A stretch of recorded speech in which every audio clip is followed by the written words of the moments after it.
Did you know that your kitchen is one of the top areas in your life where you're being exposed to microplastics? So today I'm sharing the 10 most shocking places where microplastics are lurking. These are things you never would have thought about, or at least I certainly didn't. I'm not going to share the obvious sources of microplastics in your kitchen, like saran wrap or your plastic cutting boards or plastic food packaging. I'm actually going to share the places where it's truly shocking. You never would have known that plastic is in these items that I'm going to talk about today. And unless you do your research and do your digging, you'd have no idea. But don't get mad. Instead, we're going to get educated, and I'm going to share some alternatives, some different things that you can do to reduce your exposure to microplastics. But let's back up for 1 second and I'll briefly tell you what microplastics are. Essentially, when you have something that's plastic, okay, say this is my lip gloss container and this is plastic, this breaks down and then little particles come off of it called microplastics. They're very tiny. They're smaller than a sesame seed, and they are floating around, and they're in everything right now. It's actually gone from an environmental issue to now a whole human health issue. And a major scientific study, and I will link this below, it was a review of more than 3,000 studies on microplastics. They've led research to conclude that these tiny toxins are linked to lung and colon cancer, as well as other lung diseases and infertility. I will link all of the research that I've done below in case you want to do some additional research. Now, removing these microplastics from your kitchen does not need a full overhaul of your whole kitchen. We're going to do this in a practical, sane way, and I'm just going to give you some easy switches you can make, some things that you can maybe avoid, and it's going to make a huge impact on your health and on your family's health. And in the kitchen is actually the best place to start because that's where we're ingesting a lot of these plastics. So I've got some props here today. Let me just tell you about the first one because I was actually very surprised about this one. And one of you guys brought it to my attention. I did a little bit of research. Imagine, let me set the scene for you. You're sitting down, it's the morning, you're drinking your fresh, delicious cup of coffee. Maybe you've made it in a drip coffee pot and you've used a filter. Well, guess what? If you used a regular old filter, then you are drinking plastic because these filters have plastic in them. I thought that these were made of paper. I thought these were paper filters. Well, I found out that unless they say paper filter on them, a lot of them just say coffee filter. It's not just paper, it's got plastics. And you know those plastics are coming in through your coffee grounds and your acidic coffee grounds nonetheless and your hot water. So these are not good.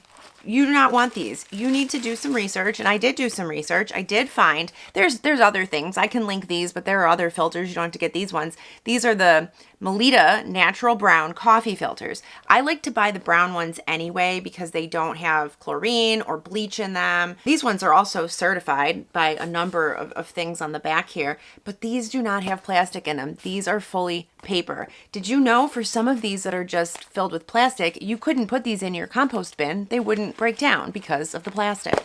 Okay, this next one I figured out years ago and I stopped using it. I still have some left. And you wouldn't have thought this.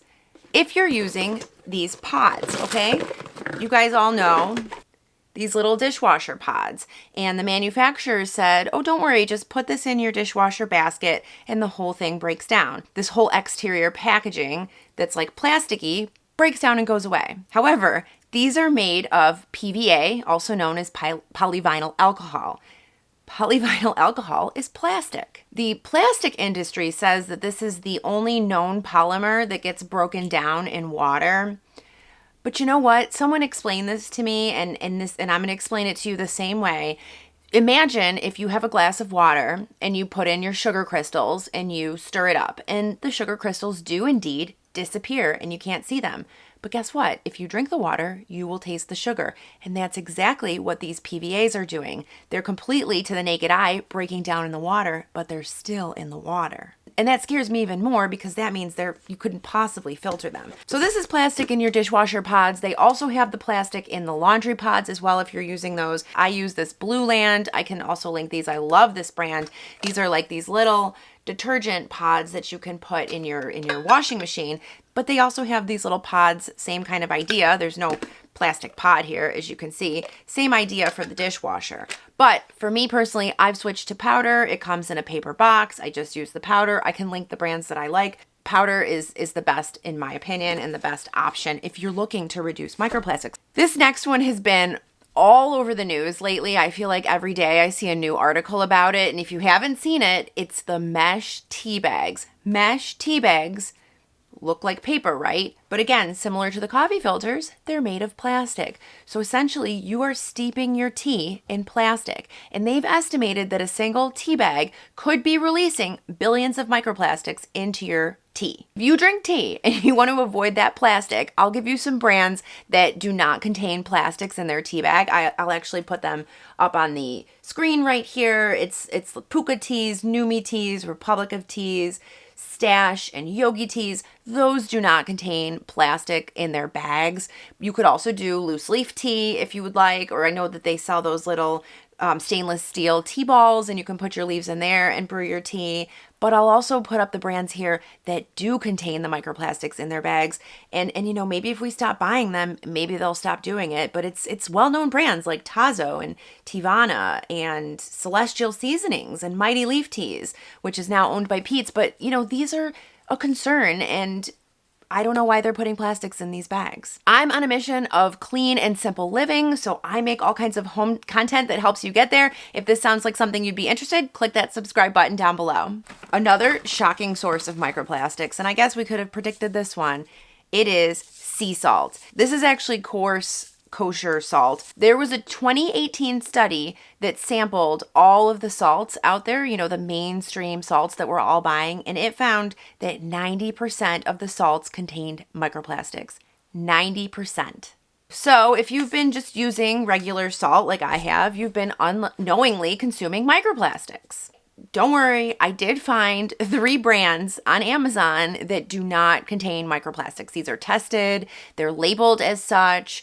I'm going to check them out. I'll actually put this on the screen. This is the one that I have coming right now.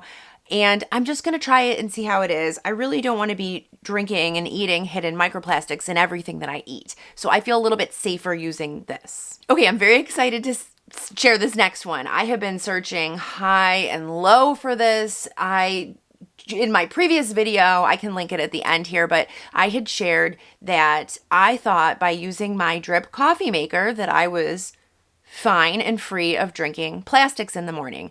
It didn't occur to me that the hot water was brewing and coming through the lid and going into the coffee pot, and it's all made of plastic. So here I am heating up my coffee water in plastic.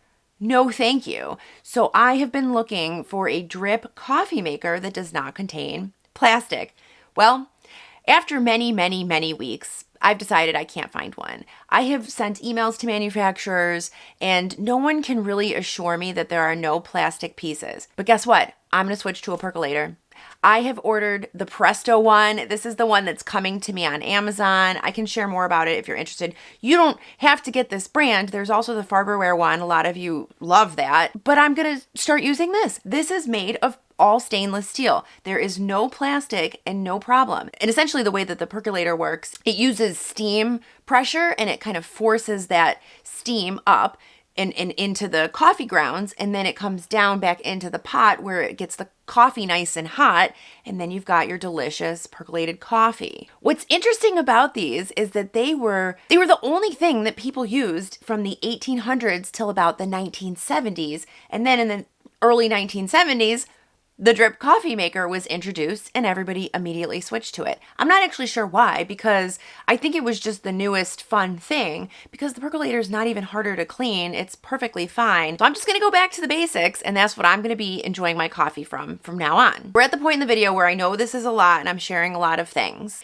But I don't want you to freak out, because what I think is if we can draw attention to all of these microplastics and understand which brands are using them and which brands are being more responsible, we can just make some easy switches, we can swap some things out, and we can take control of our health. Okay, so this one you may have known, but you've probably forgotten, and the hidden source of microplastic is in cans. I'm talking about pop and soda cans. These are lined in plastic. Check out this video that I'm going to put up on screen. The inside of the can is lined by spray coating an epoxy lacquer and then or a polymer. And basically this protects the aluminum can from degrading and deteriorating because it's a carbonated acidic beverage, and so it's going to break down the aluminum. Also, the epoxy may contain BPA. I mean, we all know BPA is very dangerous to our health, so I try to avoid drinking anything out of a can. If you love your canned stuff, maybe drink it a little less frequently, but just know that all of these cans are lined. And while we're at it, you know what else is lined in plastic and was very surprising to me? Ice cream cartons are lined in plastic, and you can figure this out for yourself. Next time you have an empty ice cream carton, just soak it in some hot water for about 20 minutes and you'll see it will start to separate and you will have a plastic layer there. This is just something to be mindful of. I don't think that, you could eat less ice cream. I was thinking maybe you could go out for ice cream and try to limit the contact with plastic, but you can't even. I used to work at Carvel for many years when I was a kid, and even the soft serve comes in these big plastic bags that you dump into the machine, and you dump it into that metal drum that's cold, and it makes the soft serve ice cream. And then they actually take that soft serve ice cream and they put it in plastic tubs to make the ice cream flavors. I used to make all kinds of flavors. I loved working there. Just something to be aware of. You think you're getting ice cream, you think it's in a paper carton, and it's actually plastic. So this next one, I know some of you guys use these and I don't use them, but I think it's something to just be aware of. It's paper plates. Paper plates are coated in plastic as well. Maybe not all of them, and I think you could probably find some brands that aren't, and I can take a look, and if I find any, I can link them if you want them. But they put a plastic coating on them to make them more durable. And a lot of times that coating contains PFAS. I will put on the screen what PFAS stands for, but that is a forever chemical. And actually microplastics are considered a forever chemical. The reason why they call them forever chemicals is because they can't filter them out. They stick around. They're really hard to get rid of. And even once they're in your body, you can't get rid of them very easily because your body gets overloaded with them. They're finding them just everywhere. It's just unfortunate because a lot of things that are labeled as paper plates, or you think of them to be paper, they're actually not paper. They are lined in that plastic, especially sometimes to even make them non-stick, like the Subway sandwich wraps or different food packaging that looks paper, but it's actually lined in plastic, even the to-go coffee cups. So this one was also very surprising to me, and I don't know why it didn't occur to me, but did you know that most kitchen sponges are made of plastic? I'm just thinking of the